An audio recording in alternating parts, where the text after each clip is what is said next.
యెహోషువ ఏమన్నాడు తెలుసా? నేనును నా ఇంటి వారును యెహోవాను సేవిస్తాము అని చెప్పాడు ధైర్యంగా. నేనును నా ఇంటి వారును యెహోవాని సేవిస్తున్నాం. మరి మనలో ఎంతమంది ఈ మాట చెప్తున్నాం?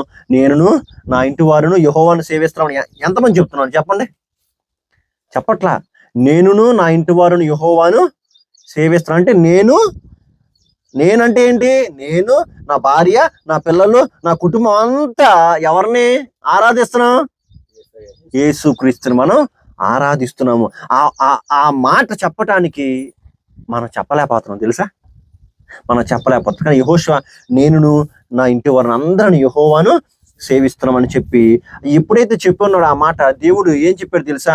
యెహోషువను భయపడొద్దు, నిబ్బరం కలిగి ధైర్యంగా ఉండము, జడేకము, భయపడకము, నేను నీకు సహాయం, నేను నీకు తోడై ఉన్నాను. ఇప్పుడు చూడండి, దేవుడు మనకు తోడై ఉంటే మనకేమన్నా భయం వచ్చిద్దా? నేను ఎన్నోసార్లు చెప్పినట్టున్నాను, దేవుడు మనకు తోడై ఉంటే భయం ఏమి లేదు మనకి. అక్కడ ఒక పెద్ద కుక్క ఉంది, మన తండ్రి మనతో ఉన్నాడు, భయం వేసిద్దా లడ్డు? ఇది ఎందుకు? ఆ కుక్క నా దగ్గరికి రావాలంటే ముందర ఎవరిని దాటి రావాలి? తండ్రిని దాటి రావాలి, అంతేనా? పిల్లాడి కోసం తండ్రి ఏం చేస్తాడు? ప్రాణాలు సైతం పోగొట్టుకుంటాడు కదా, మధ్యలో నిలబడతాడు కదా. మరి అదే విధంగా యెహోషువకు తెలుసు, నా దేవుడు నాకు సహాయం చేస్తాడు అనగానే ఆ విశ్వాసంతో ప్రార్థన చేశాడు. అంతే, సూర్యుడు ఆగిపో, చంద్రుడు ఆగిపో అనగానే ఆగిపోయినాయి అంతే. అది పెద్ద మిరాకిల్ అండి, పెద్ద అద్భుతం.